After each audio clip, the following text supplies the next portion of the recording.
Derrubando argumentos cristãos em 10 minutos. Se você é teísta e acha isso impossível, eu vou te pedir para fazer algo que normalmente é difícil para você antes de continuar ouvindo este vídeo. Ser honesto intelectualmente por 10 minutos apenas. Considerar nesse curto período de tempo que você pode estar errado em relação às suas crenças. Para você que não é teísta e por acaso chegou nesse vídeo, ouça o mesmo com carinho, pois na próxima vez que encontrar aquele seu amigo crente chato pra caralho, que em face de qualquer argumentação começa a vomitar versículos e dizer que vai orar por você, você pode usá-lo para dar-lhe um belo chute na bunda e se divertir com a cambalhota que ele vai tentar dar para sair da humilhação que você vai impor na discussão. Não vamos apelar para a filosofia ou teologia. Estas duas últimas, muito apreciadas por cristãos quando tentam colocar neblina sobre a discussão a fim de embolar o meio de campo e tirar o foco da atenção do que realmente interessa. Vamos jogar limpo e usar apenas a lógica. Por mais que os teístas apelem, fiquem nervosos, deem piti e ameacem com punições eternas, o fato é que não existem 10, 20 ou 100 argumentos a favor da religião e do teísmo. Existem apenas 3. Primeiro, a crença é real e, por conseguinte, sua doutrina e os dogmas inerentes à mesma são verdadeiros. 2. A religião é boa e ou útil. 3. O ateísmo é algo negativo. Podem ficar à vontade e gastar um minuto do tempo pedido procurando outros argumentos em favor da crença injustificada. Adianto que não vão encontrar. No que concerne ao primeiro argumento, a crença é real. Reparem como é impressionante que os teístas raramente usam essa argumentação, mesmo os fundamentalistas. E é claro que não utilizam, pois não é interessante, vez que as evidências a respeito da existência de Deus ou não existem ou são péssimas. Lembramos aqui que experiências pessoais não podem ser consideradas evidências, vez que se você não pode demonstrá-las a outras pessoas, fogem a tal definição e finalidade. Sendo assim, adotem essa estratégia ao abordar o assunto com aquele seu amiguinho evangélico. Peçam que ele apresente alguma evidência para a existência de Deus e assistam à expressão de desespero no rosto do apedeuta, tentando sair da parede e apelando para red herrings e os outros 2 argumentos que vamos soterrar agora. Quanto ao segundo argumento, a religião ou o teísmo são bons e úteis. Argumento igualmente fácil de derrubar. Vocês sabem o que é argumentação do tipo non sequitur? Non sequitur é uma falácia onde as premissas na teoria são verdadeiras, mas a conclusão é falsa. Ou seja, na primeira assertiva, você utiliza uma premissa que aduz ser verdadeira. Na segunda frase, você coloca outra premissa que também seria real, só que essa segunda afirma ou demonstra que a primeira é falsa. O caso da religião é exatamente esse. Ora, a menos que você entenda que a mentira é algo bom e útil, você precisa em primeiro lugar provar que sua crença é verdadeira antes de afirmar que a mesma é boa e útil. Muito simples. Se ela não é real, como pode ser boa e útil? Diz aí pra gente. Bom, pode até ser boa e útil para os pastores milionários que estão por aí, mas estamos tratando em caso de argumentação para a validade da crença e não para a exploração de outros seres humanos. Último argumento. O ateísmo é algo negativo. Aqui é suficiente definir ateísmo, pois a grande maioria não sabe sequer o que isso significa. Ateísmo é a descrença em deuses ou divindades. Apenas isso.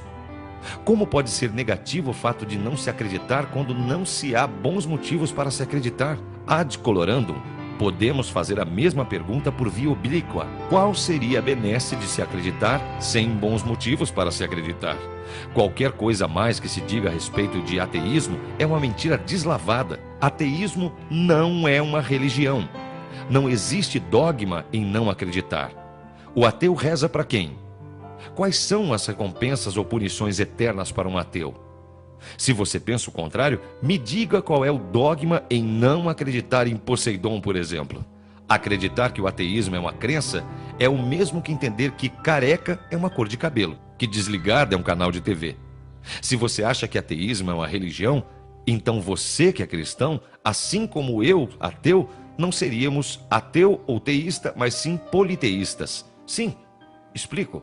Pois ambos não acreditamos em Zeus, em Apolo, em Alá, em Osíris, em Thor e por aí vai. Já contou em quantos deuses você não acredita?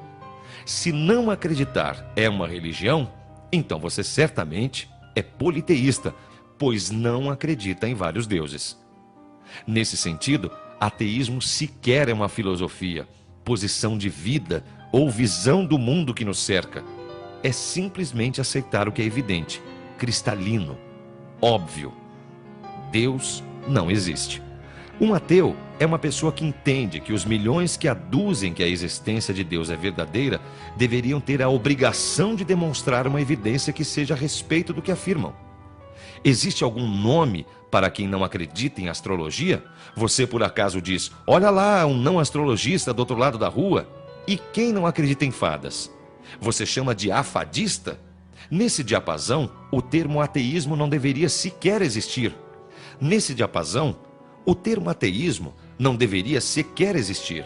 Por que Deus mereceria mais prerrogativa se existe a mesma quantidade de evidências que demonstram a veracidade da astrologia ou a utilidade em se acreditar em fadas? Ou seja, nenhuma. Caso você entenda que não lidar com a realidade é algo positivo, estará então retornando aos 2 primeiros argumentos que nós já destruímos. Então você, teísta, pode estar se perguntando como passou sua vida inteira sem notar isso. Simples. Você foi doutrinado, foi treinado para não fazê-lo. A única ordem que te deram foi para se focar no estúpido argumento circular de que a Bíblia afirma que a crença está certa e por isso a Bíblia está certa. Lógica que só atende a crianças de 5 anos com deficiência mental.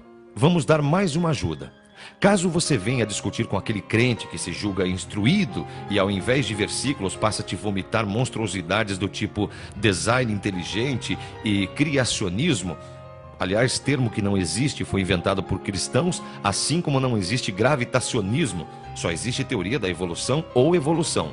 E então esse amigo crente começa afirmando que isso é ciência ou até que teologia é ciência. Faça o seguinte: peça para ele apresentar apenas um artigo científico publicado em um periódico indexado, revisado por seus pares sobre tais assuntos. Depois dá uma força e entregue um lenço para ele chorar. E antes de finalizar, não se esqueça de que quem se diz cristão ou teísta há de se dar o exemplo que diz pregar, coisa que não acontece aqui no YouTube. Fato é que, quando se trata de argumentos sobre a verdade contida no teísmo, é muito útil utilizarmos a velha analogia do elefante dos 3 cegos. Considere que existe um elefante em uma jaula e 3 homens cegos que não sabem o que há dentro dela. Você pede para os mesmos colocarem suas mãos sobre o elefante e descreverem do que se trata. O primeiro põe a mão sobre o rabo do elefante e diz que é uma corda. O segundo põe a mão sobre a perna do elefante e diz que é uma árvore. E o terceiro põe a mão na tromba e jura que é uma cobra. É justamente assim que se comportam as grandes correntes teístas: islamismo, cristianismo, judaísmo, sobre as suas verdades. Assim como os 3 cegos, todos juram estarem certos, mas não são capazes de demonstrarem suas arrogantes certezas. Isso é o que se deve considerar sobre a verdade. A verdade só passa a ser verdade se você for capaz de demonstrá-la. Isso só se consegue com bons argumentos, evidências e provas, não com emotividade. Via de regra, o religioso é pródigo em trazer emotividade à discussão, mesmo quando não existe espaço para ela. Afinal, é o que lhe resta.